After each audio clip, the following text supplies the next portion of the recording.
Alors que vous voyez son œuvre dans votre vie. Vous voyez le changement dans votre vie. Parfois, vous étiez malade, il a prié pour vous. Vous étiez dans des difficultés, il vous a conseillé. Et vous pensez que tout ceci, n'est-ce pas, c'est normal. Et toi, tu trouves ça naturel de le faire normalement? Non. Apprends à valoriser les hommes de Dieu. Et c'est ce que cette femme a fait envers Jésus. Donc, quand elle est venue vers Jésus, elle à les pauvres, parce que je sais qu'il y a une mentalité de qui dit non, au lieu de faire ceci, pourquoi ne pas partir donner l'argent aux pauvres? Oh, écoutez, il y a l'argent pour les pauvres, il y a l'argent pour valoriser les hommes de Dieu. Pourquoi? Parce que la grâce de l'homme de Dieu qui vient sur ta vie, le pauvre là ne pourra pas t'apporter ça. C'est pourquoi Jésus a donné une prophétie qui va rester pour toujours et qui va rester. Aujourd'hui, je prêche sur l'histoire de cette femme. Pourquoi? Parce que la prophétie de Jésus est encore en action jusqu'aujourd'hui. Ça veut dire qu'il y a des choses que quand tu fais pour un homme de Dieu, la bénédiction continue et ça s'établit, ça peut faire des générations. Pourquoi? Grâce aux dons. Écoutez, lorsqu'on le dit, ce n'est pas qu'on en manque ou quoi que ce soit. Ce n'est pas, c'est pour votre bénédiction. Ok, écoutez, n'appelez pas seulement les gens pour des problèmes. Appelez aussi des gens pour remercier. Appelez aussi des gens pour valoriser, pour les honorer.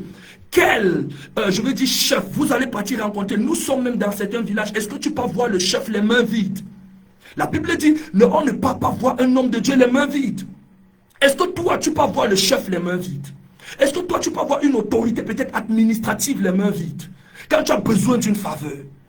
Mais pourquoi est-ce que les hommes de Dieu qui sont des autorités spirituelles sont des personnes que parfois on se dit que lorsqu'on leur donne quelque chose, c'est avec trop, je ne sais pas, comme si, je vais dire, on est en train de leur faire une certaine faveur dont vous le pensez et l'œuvre qu'ils font dans la vie des gens. Bien aimé, il est important de savoir que une œuvre de Dieu devrait être supportée, valorisée, les serviteurs de Dieu doivent être valorisés. Une autre chose que j'aimerais mentionner, c'est que la familiarité peut nous faire perdre la valeur d'un homme de Dieu. La familiarité. Beaucoup de gens sont tellement familiers que non, peut-être c'est mon oncle, c'est mon tonton, c'est mon ceci, c'est mon cela. Écoute, ce que tu ne vois pas élevé ne pourra pas agir dans ta vie. Écoute-moi très bien.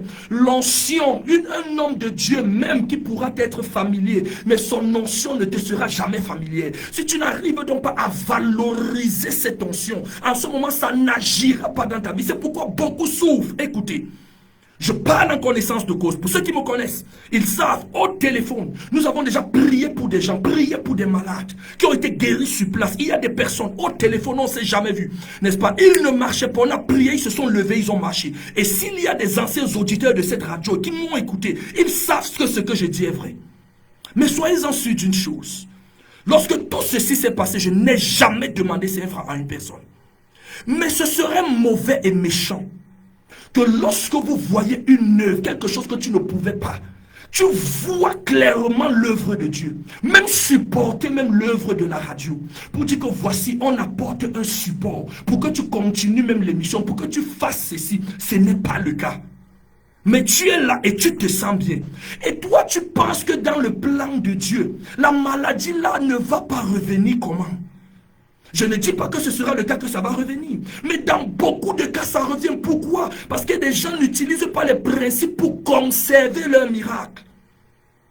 Un malade est venu, sur les 10 lépreux, un seul est revenu vers Jésus. Et Jésus a dit, à cause de cela, cela ne te sera point imputé. Beaucoup de maladies reviennent parce que beaucoup sont irreconnaissants. Disons-nous des vérités. Bon, que ça vous plaise ou bien que ça ne vous plaise pas, ça vous regarde. Lorsque tu viens vers quelqu'un, c'est peut-être tu as même un oncle peut-être qui est aisé, qui a un truc, quelque chose comme ça. Si tu viens seulement chaque fois pour lui demander, oh, tonton, je veux ceci, tonton, j'ai ça, à un moment donné, tu vas l'agacer. C'est un principe humain, c'est naturel, c'est normal. Nous sommes là pour aider les gens, nous sommes là pour prier avec des gens, nous sommes là, n'est-ce pas, pour le bien-être des gens. Mais il faut noter qu'au-delà de tout ce que nous faisons, il y a certaines choses dont nous aussi en arrière-plan, on a besoin d'un certain support, d'un apport, n'est-ce pas, d'un amour, d'une valorisation, d'un honneur, n'est-ce pas, d'un accompagnement. Et c'est tout ceci qui fait que nous rendons ministère avec la joie terrible. Je vais vous poser une question.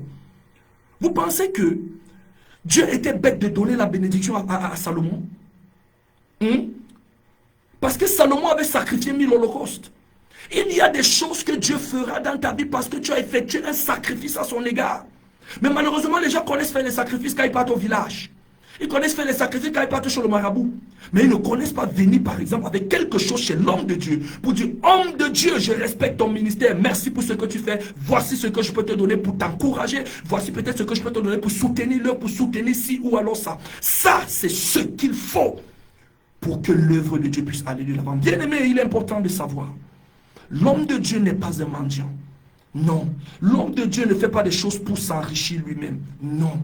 Mais maintenant, l'homme de Dieu peut même ne pas te demander, n'est-ce pas, les choses lorsque tu veux prier pour lui. Non.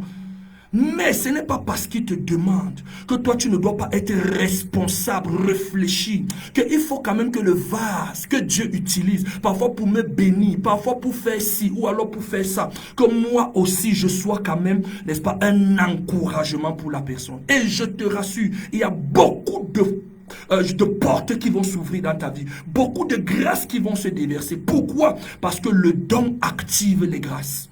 Et nous voyons ça avec ce que Jésus a fait. Il a dit à cause de ce qu'elle a fait, l'évangile, partout où on parlera de cette femme, à l'honneur de cette femme.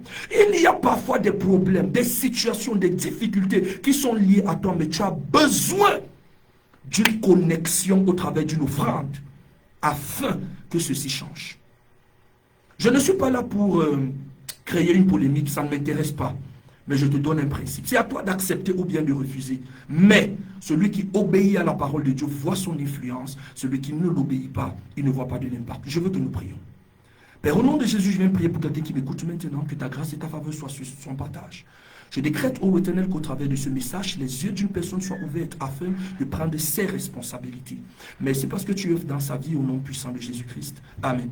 Je rappelle que je suis l'apôtre Junior et donc je réponds 614, 13, 19, 42. 674, 13, 19, 42. 674, 13, 19, 42. 694, 76, 34, 29. 694, 76, 34, 29. 694, 76, 34, 29. Je profite de ce moment pour t'inviter à un moment précieux et spécial, un culte que nous avons derrière la mairie de Bafan ce dimanche à partir de 8h30. La grâce de Dieu sera très forte.